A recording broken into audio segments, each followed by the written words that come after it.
This is the story of how I became the teeth witch.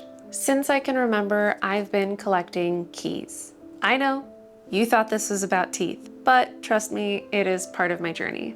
Keys symbolize opening doors, unlocking opportunities, accessing what was once hidden, Hecate, the spirit realm. Likewise, keys are protection, locking away what we want to keep hidden or safe. In my teens, I started bone throwing. I'm half Greek, and the other half is from the southern Midwest and Appalachian areas, so I had a lot of ancestral inspiration to draw from. My bones back then were a collection of trinkets: a coin, a few small animal bones, a broken bracelet charm, and several of my collected keys. As interested as I was in the tarot back then, there was just something about being able to use these keys that I've been collecting all these years in a divination form that felt like an untapped potential, but one that I never quite understood, even then. Over the years, I've had a lot of weird teeth stuff happen in my life. I had a dentist grandfather who had a bunch of old dental equipment that I used to play with. Nothing scary and spiky and dangerous, but these like apothecary scales that I guess were used in dental practices.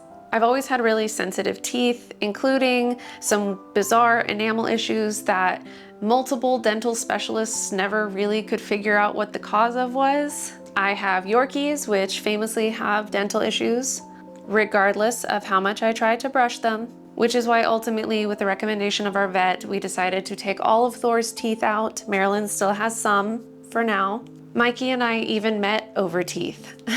We worked at a theme park about a decade ago making haunted houses, and one of which, being the only one we actually were in the same room together, was called the Tooth Fairy. We literally spent hours in the same room making hundreds and hundreds of teeth.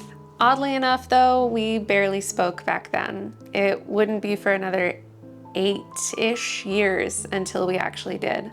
Even my friends remember after that year me saying that I was never going to touch teeth again because I had done so many of them, which is really funny now. When I first started my vending/market journey, my dogs also coincidentally needed teeth cleanings. This was when Thor still had some. In order to help fund those cleanings, I was thinking about the products that I was selling and how I could potentially expand, and the word teeth cup popped into my head, and I just imagined a candle that is a teacup full of human teeth. And I was really sold because of the pun. After 1 or 2 events, after I literally just started, people were coming up to my table going, "I remember you. You're the witch with the teeth."